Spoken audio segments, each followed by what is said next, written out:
ದೇವಸ್ಥಾನ ಅಲ್ಲಿ ಉಳ್ಕತ್ತು, ಮೂಲ ವಿಗ್ರಹ ಅಂದ್ರೆ ಇದ್ರೊಳಗೇನೆ ಇತ್ತು. 80 ಫೀಟ್ ಕಾಣ್ತಾ ಇತ್ತು. 82ರಲ್ಲಿ ನೋಡಿದ್ವಿ. ಮತ್ತೆ ಈಗ 2004 ವರ್ಷ ಕಂಟಿನ್ಯೂಸ್ ಆಗಿ ಬಿಟ್ಬಿಡ್ತು. ನೀರ್ ಖಾಲಿ ಆಗಿ ಕಾಣ್ತಾ ಇತ್ತು. ಆಗ ಎಸ್ ಎಂ ಕೃಷ್ಣ ಅವ್ರ ಕಾಲದಲ್ಲಿ ಕೋಟೇಶ್ವರ ಅಭಿವೃದ್ಧಿ ಪಡಿಸ್ತೀವಿ ಅಂತ ಆ ದೇವಸ್ಥಾನ ಎಲ್ಲ ಶಿಫ್ಟ್ ಮಾಡಿ ಹೇಗಿತ್ತು ಹಾಗೆ ಕಟ್ಟಿದ್ದಾರೆ. ಅಲ್ಲಿಂದ ಬಿಚ್ಕೊಂಡ್ ಎಲ್ಲ ಕಂಪ್ಯೂಟರ್ ಫೀಡ್ ಮಾಡ್ಕೊಂಡು ಹೋಗಿರೋದು ಮಾತ್ರ ಹೊಸ ಕಲ್ಲು ಹಾಕಿರೋದು. 99 ಭಾಗ ಹಳೆ ಕಲ್ಲೆ, ದೇವಸ್ಥಾನದ ಕಲ್ಲೆಲ್ಲ ಹಳೇದೇನೆ. ಅಲ್ಲಿ ಯಾವ್ದು ಹೊಸ ಹಾಕಿಲ್ಲ. ವಿಗ್ರಹಗಳೆಲ್ಲ ಹೊಸದು. ಎಲ್ಲ ವಿಗ್ರಹ ಪುರಾತನ ವಿಗ್ರಹ ಇಲ್ಲಿ ಮಹಾರಾಜರು ಇಲ್ಲಿಗೆ ಶಿಫ್ಟ್ ಮಾಡಿಸ್ಬಿಟ್ರು. ಈ ದೇವಸ್ಥಾನ ಅವರೇ ಕಟ್ಸಿದ್ರು, ಲಾಂಛನ ಹಾಕಿದಾರೆ ನೋಡಿ ಅವ್ರದ್ದು. ಹೌದೌದು, ಇಲ್ಲಿ ಮಹಾರಾಜರು ಇಲ್ಲಿಗೆ ಶಿಫ್ಟ್ ಮಾಡಿಸಿ ಈ ದೇವಸ್ಥಾನ ಆಗಿದ್ದು 100 ವರ್ಷ ಆಯ್ತು. 98-100 ವರ್ಷ ಆಗ್ತಾ ಇದೆ. 100 ವರ್ಷದ ಮೇಲೆ ಆಯ್ತಲ್ಲ ಸ್ವಾಮಿ ಅಲ್ವಾ? 1911-12 ಮೇಲೆ ಡ್ಯಾಮ್ ಕಟ್ಟುವಾಗ್ಲಿ ಇದನ್ನ ಕಟ್ಟಿಸಿದ್ರು. 3 ದೇವಸ್ಥಾನ ಕಟ್ಟಿಸಿ ಇಲ್ಲಿಗೆ ಶಿಫ್ಟ್ ಮಾಡಿಕೊಟ್ರು ಮಹಾರಾಜರು. ಎಲ್ಲರಿಗೂ ಪರಿಹಾರ ಬೇಕಾದಷ್ಟು ಎಷ್ಟೆಷ್ಟು ಬೇಕೋ ಅಷ್ಟೇ ಕೊಟ್ರು. ಅವ್ರೇನಿಲ್ಲ ಕಮ್ಮಿ ಏನ್ ಮಾಡ್ಲಿಲ್ಲ. ಅವ್ರ ಕೈಲಿ ಆದ ದೇವಸ್ಥಾನ ಕಟ್ಟಿಸಿದ್ರು. ಪಾಪ ಅವ್ರ ಡ್ಯಾಮ್ ಕಟ್ಟಿದ್ರು, ನಾಲೆ ಮಾಡಿದ್ರು. ಅದ್ರ ಮಧ್ಯೆ ಈ ದೇವಸ್ಥಾನಗಳನ್ನ ಕಟ್ಟಿಸ್ಕೊಟ್ರು. ಇಷ್ಟರ ಮಟ್ಟಿಗೆ ಒಂದ್ ದೇವಸ್ಥಾನದಿಂದ ಕಲ್ ತೆಗೆದು 3 ದೇವಸ್ಥಾನ ಕಟ್ಟಿಸ್ಕೊಟ್ರು. ಬಾ ಬಾ ಬಾ ಬಾ ಬಾ.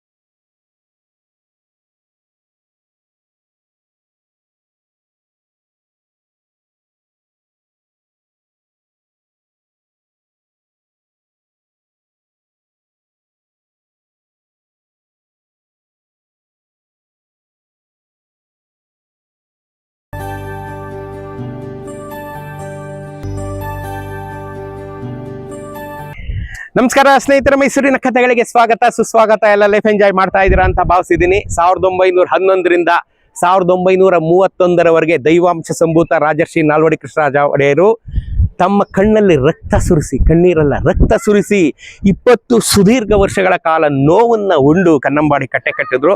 ಅದರದ್ದು ಜಗತ್ ಪ್ರಸಿದ್ಧವಾದಂಥ KRS ಬ್ಯಾಕ್ ವಾಟರ್ಸ್ ಅನ್ನ ನೀವೊಂದು 10,000 ಸಲ ನೋಡಿದ್ದೀರಾ. ಒಂದು 10,000 ಸಲ ಇಲ್ಲಿರುವಂಥ ಜಗತ್ ಪ್ರಸಿದ್ಧ ವೇಣುಗೋಪಾಲ ಸ್ವಾಮಿ ದೇವಸ್ಥಾನನು ನೋಡಿದ್ದೀರಾ. ಈ ವೇಣುಗೋಪಾಲ ಸ್ವಾಮಿ ದೇವಸ್ಥಾನ ಕಟ್ಟಿ 25 ವರ್ಷ ಆಯಿತು.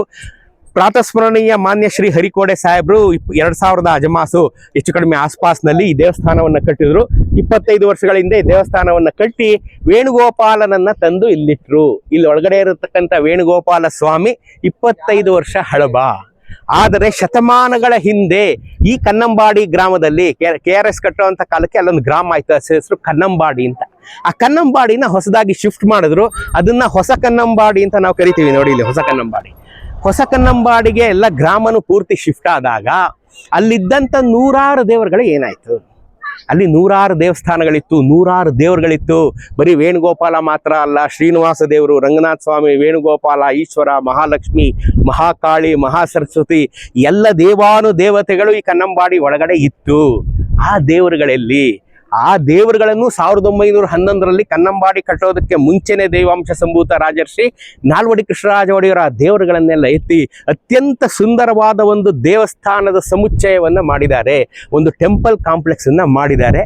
ನೀವ್ಯಾರು ನೋಡಿಲ್ಲ? ಬನ್ನಿ ನನ್ನ ಜೊತೆ ತೋರಿಸ್ತೀನಿ.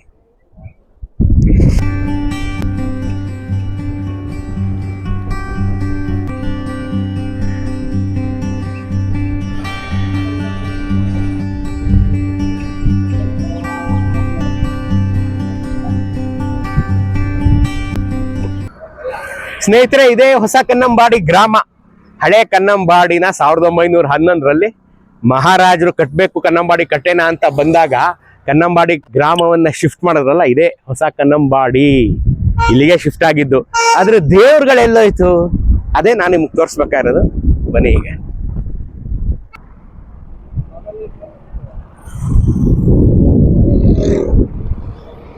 ಇದೇ ಮೂಲ ವೇಣುಗೋಪಾಲ ಸ್ವಾಮಿ ದೇವಸ್ಥಾನ. ನೀರೊಳಗಡೆ ಮುಳುಗಿದ್ದನ್ನ ತಂದು ಇಲ್ಲಿ ಕಟ್ಟಿದ್ರು. ಇದು ಮೂಲ ವೇಣುಗೋಪಾಲ ಸ್ವಾಮಿ ದೇವಸ್ಥಾನ. ಅದಲ್ಲದೆ ಇಲ್ಲಿ ಕನ್ನೇಶ್ವರ ದೇವಸ್ಥಾನನೂ ಇದೆ. ತೋರಿಸಿದ್ವಿ ಬ್ರಿಜೇಶ್ ಅಂತೆ. ಒಳಗಡೆ 100 ದೇವರಿತ್ತು ಅಂತ ಹೇಳಿದ್ನಲ್ಲ, ಅಲ್ಲಿ ಕನ್ನೇಶ್ವರ, ಇಲ್ಲಿ ವೇಣುಗೋಪಾಲ, ಒಳಗಡೆ ಇನ್ನೊಂದು ಮಹಾಲಕ್ಷ್ಮಿ ದೇವಸ್ಥಾನನೂ ಇದೆ. ಒಂದೊಂದು ದೇವಸ್ಥಾನನು ನಿಮಗೆ ವಿಶದವಾಗಿ ವಿಸ್ತಾರವಾಗಿ ತೋರಿಸ್ತೀನಿ ಬನ್ನಿ.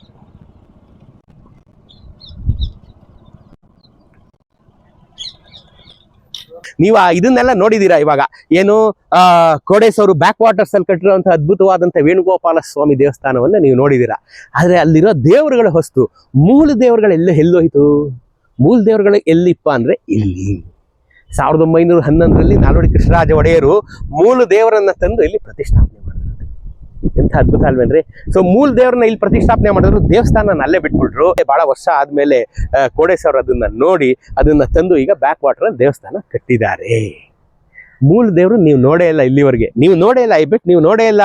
ನೀವು ಕನ್ನಂಬಾಡಿ ಕಟ್ಟೆಯಿಂದ KRS ಡ್ಯಾಮ್ ಇಂದ ಇದೆ ಈಗ ಈ ದೇವಸ್ಥಾನದ ಹಿಂಭಾಗದ ರಸ್ತೆಲೇ ನೀವು ಬ್ಯಾಕ್ ವಾಟರ್ಸ್ಗೆ ಹೋಗೋದು. ಅದೇ ರಸ್ತೆಯಲ್ಲಿ ಹೋಗ್ತಾ ನಿಮ್ಗೆ ಬಲಗಡೆ ಕಾಣುತ್ತೆ ನೋಡಿ, ಇದು ವೇಣುಗೋಪಾಲ ಸ್ವಾಮಿ ದೇವಸ್ಥಾನ. ಅಲ್ಲಿ ತೋರಿಸಿ ಬ್ರಿಜೇಶ್, ಎಂದಿನಂತೆ ಬ್ರಿಜೇಶ್ ನನ್ನ ಜೊತೆ ಇದ್ದಾರೆ. ಕಣ್ಣೇಶ್ವರ ಸ್ವಾಮಿ ಈಶ್ವರನ ದೇವಸ್ಥಾನ, ಅಲ್ಲಿ 3 ದೇವಸ್ಥಾನ ಆಯ್ತು. ಕಣ್ಣೇಶ್ವರ ಸ್ವಾಮಿ, ವೇಣುಗೋಪಾಲ ಸ್ವಾಮಿ, ಈ ಕಡೆ ಒಳಗಡೆ ಸ್ವಲ್ಪ ಹೋದ್ರೆ ಅಲ್ಲಿ ಮಹಾಲಕ್ಷ್ಮಿ. 3 ದೇವಸ್ಥಾನಗಳು. ಎಲ್ಲ ದೇವರುಗಳನ್ನ ತಂದು ಮಹಾರಾಜ ನಾಲ್ವಡಿ ಕೃಷ್ಣರಾಜ ಒಡೆಯರು ಬೇರೆ ಬೇರೆ ದೇವಸ್ಥಾನಗಳನ್ನ ಕಟ್ಟಿಬಿಟ್ಟರು. ಬೇರೆ ಬೇರೆ ದೇವಸ್ಥಾನ ಕಟ್ಬಿಟ್ರು. ಮೂಲ ದೇವರನ್ನ ಇಲ್ಲೇ ನೀವು ನೋಡಕ್ಕಾಗದು. 1911ರಲ್ಲಿ ಇಲ್ಲಿ ಪ್ರತಿಷ್ಠಾಪನೆ ಆದಂತ ಹೊಯ್ಸಳರ ಕಾಲದ ವೇಣುಗೋಪಾಲ ದೇವರನ್ನ ತೋರಿಸ್ತೀನಿ ಬನ್ನಿ.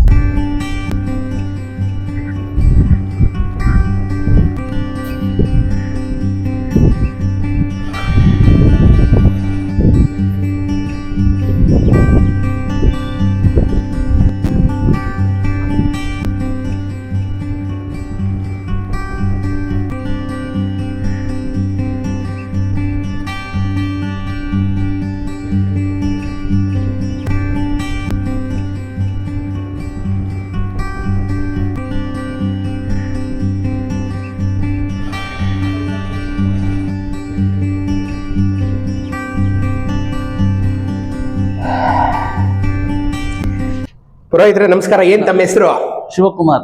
ಶಿವಕುಮಾರ್, ಈ ವೇಣುಗೋಪಾಲ ಸ್ವಾಮಿ ಬಗ್ಗೆ ಹೇಳಿ ಸ್ವಲ್ಪ. ಈಗ ಇದು ಕನ್ನಂಬಾಡಿಲಿದ್ದಂತಹ ದೇವಸ್ಥಾನ.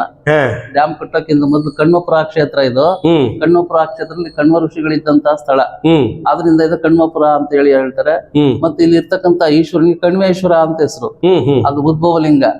ಮತ್ತೆ ಅದು ಕಣ್ವರಿಂದ ಸ್ಥಾಪನೆ ಆದಂತ 5000 ವರ್ಷಗಳ ಹಿಂದೆ ಮಹಾಭಾರತ ಕಾಲದಲ್ಲಿ ಸ್ಥಾಪನೆ ಆದಂತಹ ದೇವಸ್ಥಾನ. ಆನಂತರ ಚೋಳರ ಕಾಲದಲ್ಲಿ ಈಶ್ವರ ದೇವಸ್ಥಾನ ಕಟ್ಸಿದ್ದಾರೆ. ಅದು ನೀರೊಳಗೇನೆ ಇದೆ. ಇನ್ನೂ ಉದ್ಭವಲಿಂಗ ದೇವಸ್ಥಾನ ಮಧ್ಯ 8 ಫೀಟ್ ಅಲ್ಲಿ ಇದೆ ನೀರಲ್ಲಿ.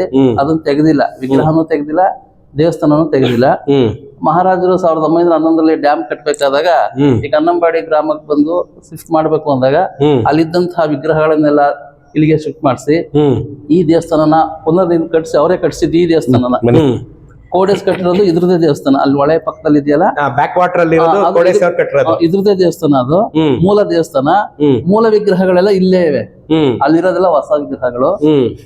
ಮಹಾರಾಜರು 1920ನೇ ವರ್ಷದಲ್ಲಿ ಇಲ್ಲಿ ತಂದು ಇದನ್ನ ಸ್ಥಾಪನೆ ಮಾಡಿ ಪೂಜಾ ಕಾರ್ಯಕ್ಕೆ ಅವಕಾಶ ಮಾಡಿಕೊಟ್ರು. ಡ್ಯಾಮ್ ಮುಳುಗಡೆ ಆದಾಗ. ಅದಕ್ಕಿಂತ ಮೊದಲು ಕನ್ನಂಬಾಡಿ ಗ್ರಾಮದಲ್ಲೇ 3 ದೇವಸ್ಥಾನಗಳು ಇದ್ವು ಅಲ್ಲೇನೆ. ಕಣ್ಮೇಶ್ವರ, ವೇಣುಗೋಪಾಲ, ಮಹಾಲಕ್ಷ್ಮಿ ದೇವಸ್ಥಾನಗಳು 3 ಅಲ್ಲೇ ಇದ್ವು. ಅದು ಆಗ್ಲೇ ಹೋಬಳಿ ಕೇಂದ್ರ. ಮತ್ತೆ ಹಾಸನ ಡಿಸ್ಟಿಕ್ ಕ್ಯಾರ್ಪೇಟೆ ತಾಲೂಕು. ಅದು ಕನ್ನಂಬಾಡಿ. ಹೌದಾ? 1930 ತನಕ ಅದೇನೆ. ಹಾಸನ ಡಿಸ್ಟ್ರಿಕ್ಟ್ ಕ್ಯಾರ್ಪೇಟೆ ತಾಲೂಕು, ಕನ್ನಂಬಾಡಿನೇ ಹೋಬಳಿ. ಅಷ್ಟು ದೊಡ್ಡ ಗ್ರಾಮ ಆಗಿತ್ತು. ಮುಳುಗಡೆ ಆದಾಗ ನಾಲ್ವಡಿ ಕೃಷ್ಣರಾಜ ಒಡೆಯರು ಗ್ರಾಮ ಅಂದ್ರೆ 20-25 ಗ್ರಾಮಗಳಾಗಿವೆ ಒಂದು ಊರಿಂದ. ಇಲ್ಲಿ ಇಲ್ಲೊಂದ್ ಸ್ವಲ್ಪ ಉಳ್ಕೊಂಡಿದ್ದಾರೆ. ಮತ್ತೆ ಹೊಸಕನ್ನಂಬಾಡಿ, ಹರವು, ಬೆಳಗೊಳ, ಈಗ ಸುತ್ತಮುತ್ತಲು ಸ್ವಲ್ಪ ಇದಾರೆ. ಉಳಿದವ್ರು ಎಲ್ಲಾ ಕಡೆ ಇದಾರೆ. ದೇವಸ್ಥಾನ ಎಲ್ಲಾ ಕಡೆ ಹೋಗಿದ್ದಾರೆ. ಚೆನ್ನೈ, ಕೋಲ್ಕತ್ತಾ ಎಲ್ಲಾ ಕಡೆನೂ ಇದಾರೆ. ಕನ್ನಂಬಾಡಿ ಗ್ರಾಮ ಅಂತ ಅದಕ್ಕೆ ಹೆಸರು. ಅಲ್ಲಿಂದ ಶಿಫ್ಟ್ ಆದಂತ ದೇವಸ್ಥಾನ ಇದು. ಹೊಯ್ಸಳ ಕಾಲದ ಶಿಲ್ಪಕಲೆ. ಹೊಯ್ಸಳರ ಕಾಲದ ಶಿಲ್ಪಕಲೆ ಅಂದ್ರೆ ಇದು ಗೋವರ್ಧನ ಅಂದ್ರೆ ಮೇಲಿರ್ತಕ್ಕಂಥ ಕಲ್ಪವೃಕ್ಷ ಮರ. ಕಲ್ಪವೃಕ್ಷ ಮರದ ಕೆಳಗೆ ವೇಣುಗಾನ ಮಾಡ್ತಾ ಇರ್ತಕ್ಕಂಥ ಗೋಪಾಲಕೃಷ್ಣ. ಇಲ್ಲಿ ಮೇಲ್ಗಡೆ ಆಂಜನೇಯ ಸ್ವಾಮಿ. ಇಲ್ಲಿ ಆಂಜನೇಯ ಸ್ವಾಮಿ. ಇಲ್ಲಿ ದಶಾವತಾರ: ಮತ್ಸ್ಯ, ಕೂರ್ಮ, ವರಹ, ನರಸಿಂಹ, ವಾಮನ. ಈ ಕಡೆಗೆ 5, ಆ ಕಡೆಗೆ 5 ದಶ. ಇದು ಗೋಪಿಕಾ ಸ್ತ್ರೀಯರು, ಋಷಿಗಳು. ಇದು ಗೋಪಿಕಾ ಸ್ತ್ರೀಯರು, ಗೋಪಾಲಕರು, ಹಸು ಕರುಗಳ ಜೊತೆ ಇರ್ತಕ್ಕಂಥ. ಈ ಕಡೆನೂ ಹಸು ಕರು ಇದೆ. ಮತ್ತೆ ಹುಲಿನೂ ಇದೆ. ಹುಲಿ ಮರಿ ಹಸುರನ್ನ ಕೆಚ್ಚಲಲ್ಲಿ ಹಾಲು ಕುಡಿತಾ ಇರ್ತಕ್ಕಂಥದ್ದು. ಹಂದಿ, ಸರ್ಪಗಳು ಇವೆ. ಅಂದ್ರೆ ಈ ವೇಣುಗಾನಕ್ಕೆ ಭೇದ ಭಾವ ಇಲ್ಲ. ಕ್ರೂರ ಪ್ರಾಣಿಗಳು, ಸಾಧು ಪ್ರಾಣಿಗಳು ಒಟ್ಟಿಗೆ ಇವೆ. ಒಟ್ಟಿಗೆ ಆ ವೇಣುಗಾನವನ್ನ ಕೇಳ್ತಾ ಇವೆ ಅಷ್ಟೇ ಅವು.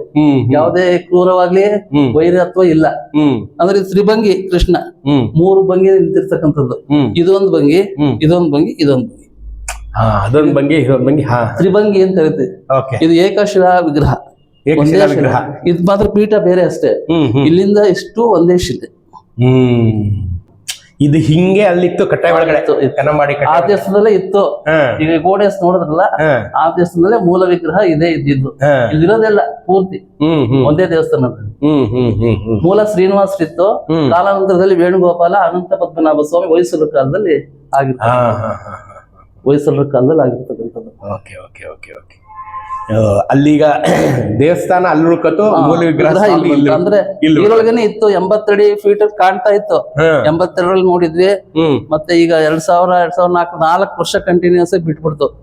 ನೀರ್ ಖಾಲಿ ಆಗಿ ಕಾಣ್ತಾ ಇತ್ತು. ಆಗ ಎಸ್ ಎಂ ಕೃಷ್ಣ ಅವ್ರ ಕಾಲದಲ್ಲಿ ಕೋಟೆ ಅಭಿವೃದ್ಧಿ ಪಡಿಸ್ತೀವಿ ಅಂತ ಆ ದೇವಸ್ಥಾನ ಎಲ್ಲ ಶಿಫ್ಟ್ ಮಾಡಿ ಹೇಗಿತ್ತು ಹಾಗೆ ಕಟ್ಟಿದ್ದಾರೆ. ಅಲ್ಲಿಂದ ಬಿಚ್ಕೊಂಡ್ ಎಲ್ಲ ಕಂಪ್ಯೂಟರ್ ಫೀಡ್ ಮಾಡ್ಕೊಂಡು ಹೋಗಿರೋದು ಮಾತ್ರ ಹೊಸ ಕಲ್ಲು ಹಾಕಿರೋದು. 99 ಭಾಗ ಹಳೆ ಕಲ್ಲೆ. ದೇವಸ್ಥಾನದ ಕಲ್ಲೆಲ್ಲ ಹಳೇದೇನೆ. ಅಲ್ಲಿ ಯಾವ್ದು ಹೊಸ ಹಾಕಿಲ್ಲ. ವಿಗ್ರಹಗಳೆಲ್ಲ ಹೊಸದು. ಎಲ್ಲ ವಿಗ್ರಹ ಪುರಾತನ ವಿಗ್ರಹ ಇಲ್ಲಿ ಮಹಾರಾಜರು ಇಲ್ಲಿಗೆ ಶಿಫ್ಟ್ ಮಾಡಿಸ್ಬಿಟ್ರು. ಈ ದೇವಸ್ಥಾನ ಅವರೇ ಕಟ್ಸಿದ್ರು. ಲಾಂಛನ ಹಾಕಿದಾರೆ ನೋಡಿ ಅವ್ರದ್ದು.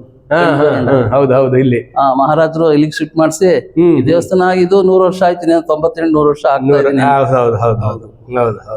100 ವರ್ಷದ ಮೇಲೆ ಆಯ್ತಲ್ಲ ಸ್ವಾಮಿ ಅಲ್ವಾ? 1911-12 ಮೇಲೆ ಡ್ಯಾಮ್ ಕಟ್ಟುವಾಗ್ಲಿ ಇದನ್ನ ಕಟ್ಟಿಸಿದ್ರು. 3 ದೇವಸ್ಥಾನ ಕಟ್ಟಿಸಿ ಇಲ್ಲಿಗೆ ಶಿಫ್ಟ್ ಮಾಡಿಕೊಟ್ರು ಮಹಾರಾಜರು. ಎಲ್ಲರಿಗೂ ಪರಿಹಾರ ಬೇಕಾದಷ್ಟು ಎಷ್ಟೆಷ್ಟು ಬೇಕೋ ಅಷ್ಟೇ ಕೊಟ್ರು. ಅವ್ರೇನಿಲ್ಲ, ಕಮ್ಮಿ ಏನ್ ಮಾಡ್ಲಿಲ್ಲ. ಅವ್ರ ಕೈಲಾದ ದೇವಸ್ಥಾನ ಕಟ್ಟಿಸಿದ್ರು. ಪಾಪ ಅವ್ರ ಡ್ಯಾಮ್ ಕಟ್ಟಿದ್ರು, ನಾಲೆ ಮಾಡಿದ್ರು. ಅದ್ರ ಮಧ್ಯೆ ಈ ದೇವಸ್ಥಾನಗಳನ್ನ ಕಟ್ಟಿಸ್ಕೊಟ್ರು. ಇಷ್ಟರ ಮಟ್ಟಿಗೆ ಒಂದ್ ದೇವಸ್ಥಾನದಿಂದ ಕಲ್ ತೆಗೆದು 3 ದೇವಸ್ಥಾನ ಕಟ್ಟಿಸ್ಕೊಟ್ರು. ಬಾ ಬಾ ಬಾ